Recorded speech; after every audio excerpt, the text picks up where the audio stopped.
Welcome back to another episode of the English Learning Podcast, the show where we help you grow not just in English, but in life. I'm your host, Brain. And I'm Anna, and today's episode is a little special because it's not just about grammar, vocabulary, or speaking tips. It's about you, your mindset, your habits, and your future. That's right. The title says it all. It's time to change your life. And before you think, whoa, that sounds too big, let's be clear, change doesn't always mean quitting your job, moving to another country, or shaving your head for a fresh start. Although if you do shave your head, please send us a photo. But seriously, change can be as simple as deciding, I'm going to speak English for 5 minutes every day, or I'm going to read one page of an English book before bed. Exactly. In this episode, we're going to talk about why change is important, how to make it happen, and how to stay motivated when things get tough. So if you've been feeling stuck, or if you keep telling yourself, one day I'll improve my English, guess what? That one day is today. It's time to take control, make a plan, and start small but powerful changes that will actually stick. All right, let's jump in, starting with why change is necessary in the first place. So, Anna, let's be honest, people talk about change all the time, but many of us don't actually do it. Why do you think that is? Well, I think it's because change sounds exciting in theory, but in reality, it's uncomfortable. It's easier to stay in our comfort zone, even if we know that comfort zone isn't helping us grow. Exactly. The comfort zone is like a warm, cozy blanket. Feels good for a while, but if you stay under it too long, you never get up and do anything. I'll give you a real example. I once had a student who really wanted to speak English fluently, but every time I encouraged her to join a speaking club, she said, I'm not ready yet. Maybe next month. And guess what? 3 years later, she still wasn't ready. That's the thing, we wait for the perfect time to change. But there's no such thing. The longer we wait, the harder it gets. And it's not just about English. Think about life in general. If you keep doing the same things, you'll keep getting the same results. If your habits aren't helping you reach your goals, they're holding you back. I like to say, if nothing changes, nothing changes. Simple but true. And here's the good news. Change doesn't have to be huge at first. Small, consistent changes can completely transform your life over time. Yeah. Imagine someone who watches English videos once a week versus someone who watches for 10 minutes every day.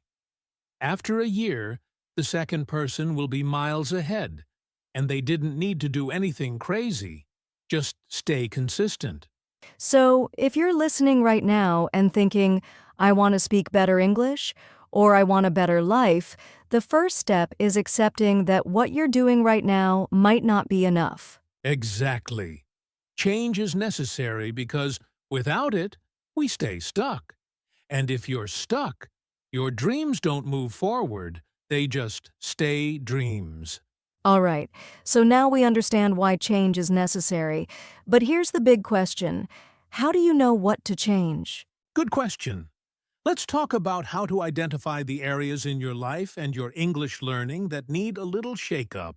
So, Brain, here's the tricky part. People often know they want to change, but they don't know exactly needs to change. Yeah, it's like saying, I want a better life, but not being clear about what's wrong with the life you have now. Without specifics, it's just a wish. Exactly. That's why the first step is self-awareness, really taking time to look at your habits, your routines, and your results. I like to ask 3 simple questions. 1. What's working in my life right now? 2. What's not working? 3. What can I do differently starting today? Those questions are gold, and you have to answer them honestly. If you say, I want to improve my English, but you haven't spoken a single English word outside of class in months, that's something that's not working. I had a friend who wanted to lose weight, But every night he ate a giant bag of chips while watching TV. He kept saying, "I don't know why I'm not making progress."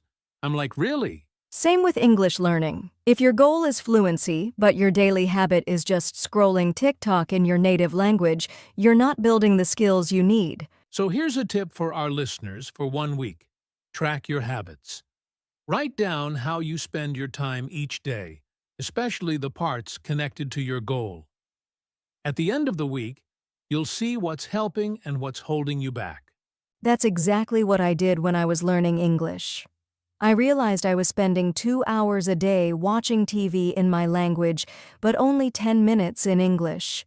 Once I flipped those numbers, my progress exploded. And you didn't just change your study method, you changed your lifestyle. Yep, and that's the key. Sometimes the change you need isn't about learning a new skill, but about removing something that's slowing you down. So to our listeners, identify one habit that's not serving you and replace it with one that does. That's your first real step toward transformation. Speaking of steps, even if you know what to change, fear can still stop you. So, how do we deal with that? Let's get into it, overcoming the fear of change. All right, Anna, we've talked about why change is necessary and how to figure out what needs to change. But here's the reality. Even when people know the change they need, they still get stuck. Oh, absolutely. And the reason is usually one word: fear. Right. Fear of failing, fear of looking stupid, fear of what other people might think. And sometimes, fear of losing the comfort we already have. Even if that comfort isn't helping us grow, it still feels safe. I had a student once who was amazing at grammar. She knew all the tenses, all the rules, but she never spoke in class. I asked her why, and she said, "I'm afraid I'll make a mistake." Yeah, I hear that all the time. And here's the thing, making mistakes is part of change. If you're not making mistakes, you're probably not pushing yourself enough. Exactly. If you stay in your safe little bubble, nothing will go wrong, but nothing will get better either. So, how do we push past that fear? My first tip: start small. Don't try to change everything at once. If speaking English terrifies you, start by saying one sentence a day. And my second tip, get support. Find a friend, a teacher, or even an online community that encourages you. Change feels less scary when you're not alone. Also, remind yourself of why you want the change. If your reason is strong enough, it will push you through the fear. Absolutely. Fear will always be there, but if your why is bigger than your fear, you'll move forward anyway. And you'll notice once you take the first step, fear loses a lot of its power. That's the magic of action. Fear grows in your head, but it shrinks in real life. Exactly. So, don't wait until you're not scared that day might never come. Take the step while you're scared. All right, now that we've faced the fear, let's talk about how to turn your ideas for change into a clear, practical plan you can actually follow. Okay, brain, we've talked about why change matters, how to find what needs to change, and how to push past fear. But here's the thing, if you don't have a plan, your change will probably stay an idea. Exactly. Change without a plan is like trying to build a house without a blueprint. You just end up with a pile of bricks and no roof over your head. So let's give our listeners a simple way to make a plan. I like to start with the SMART method: specific, measurable, achievable, relevant, and time-bound. Yeah. For example, instead of saying, "I want to improve my English," you could say, "I will practice speaking English for 20 minutes every day for the next 30 days." That's specific. You can measure it. It's realistic. It's connected to your goal, and it has a clear time frame. And here's another tip. Break the change into tiny steps. If your goal is to read an English book, don't start with, "I'll read 50 pages a day." Start with 2 pages, but do it every single day. I love that. And write your plan down. There's something powerful about seeing your commitment in writing it turns a thought into a promise. Also, make your plan visible. Put it on your wall, your fridge, or your phone's home screen so you see it every day. And track your progress.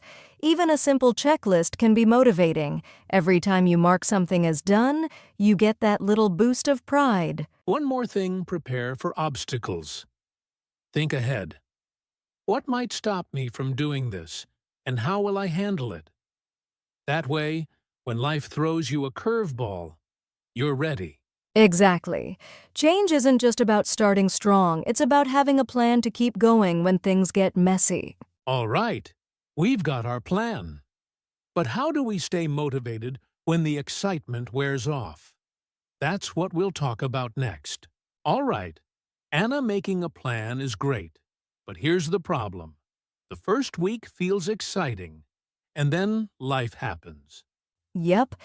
Motivation is high at the start, but after a few days or weeks, it can fade.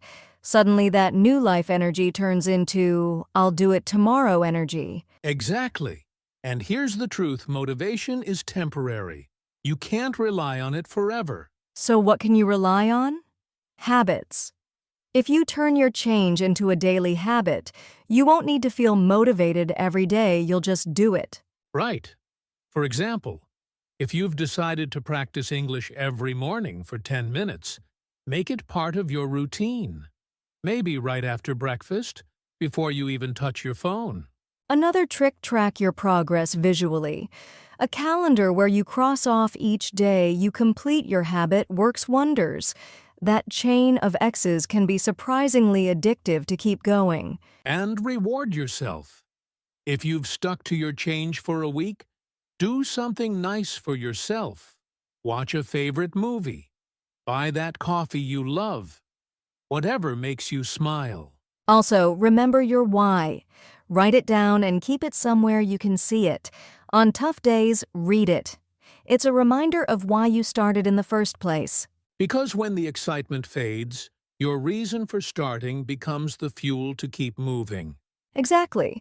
And if you slip up one day, don't throw the whole plan away. Get back on track the next day. Progress is about consistency, not perfection. All right, speaking of progress, let's share some personal stories about changes we've made in our own lives and how we stayed the course. All right, Brain. I think it's time to get a little personal. Let's share some changes we've made in our own lives so listeners know we're not just talking theory here. Good idea. Okay, here's mine. A few years ago, I was the classic I'll do it tomorrow guy.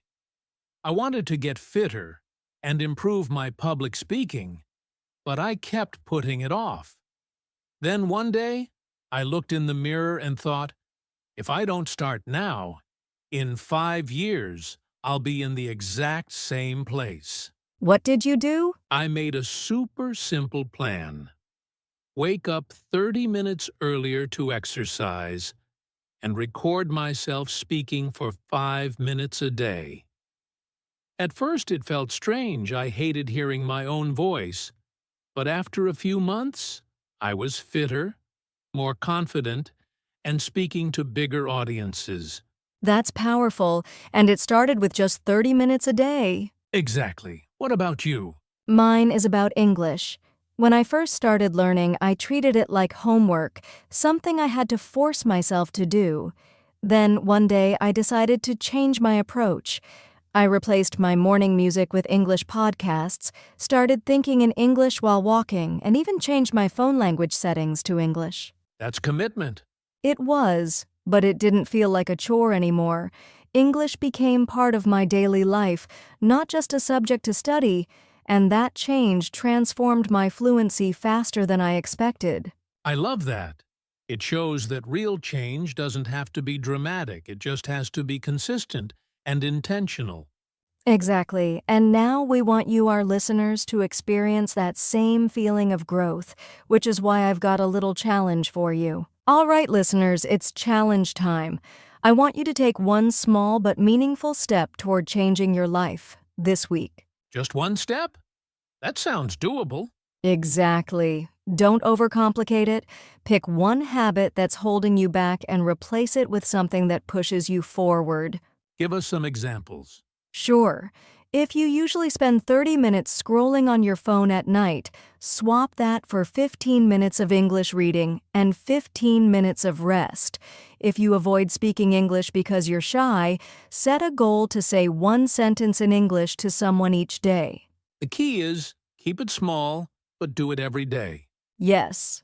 And here's the important part. Track it. Write it down each day for 1 week and see how it feels. I like that. And at the end of the week, ask yourself, do I feel a little stronger, more confident, or more in control? If the answer is yes, keep going. Remember, this isn't about a huge overnight transformation. It's about proving to yourself that you can change, and that change starts now. All right. Speaking of now, I think it's time for a little motivation boost. I want you to pause for a second and really hear this. Your life is in your hands, not in the hands of luck, or circumstances, or what people say about you. You hold the pen that writes your story. Yes, and every decision you make, even the small ones, shapes where you'll be tomorrow, next month, and next year. If you keep doing what you've always done, you'll keep getting what you've always got. But if you decide, right now, to make a change, even a tiny one, your future will shift. You don't need permission from anyone to start. You don't need perfect conditions. You just need to choose. So, take responsibility. Stop waiting for the right time. There's no magic day in the future where everything will feel easy. The right time is now. And remember, the power to change isn't something you have to earn. You already have it. It's inside you. Your life is in your hands. Don't just hold it, shape it. All right, before we wrap up, let's quickly review the big points from today's episode. First, change is necessary if you want to grow, whether in English or in life. Staying stuck won't get you anywhere new. Second, to change, you have to know what needs to change. Be honest with yourself and identify habits or thoughts holding you back. Third, fear is normal, but don't let it stop you. Start small, get support, and remember your reasons. Fourth, build a clear, simple plan using small steps and track your progress. That's how lasting change happens. And finally, motivation may come and go, but habits and consistency keep you moving forward. If you keep these ideas in mind and take action, even little steps, you're already changing your life. That's right. Change is a journey, not a one-time event, so be patient and kind to yourself along the way. Thanks so much for listening. Up next, we'll share ways to keep your momentum strong every day. Can't wait. But for now, let's finish with a quick reminder. Your future starts with the choices you make today. And that brings us to the end of today's episode of the English Learning Podcast. Thanks so much for spending this time with us. Yes, thank you. We hope you feel inspired to take that first step toward changing your life, no matter how small it may seem. If you enjoyed this episode, don't forget to subscribe so you never miss a show. And please give us a thumbs up if this episode helped you. We'd also love to hear from you. Share your own change stories or challenges in the comments below, or send us a message on our social media. Remember, every step forward counts. You have the power to change your life, starting right now. See you in the next episode, where we'll talk about keeping your motivation strong every day. Until then, keep practicing, keep growing. Take care, everyone.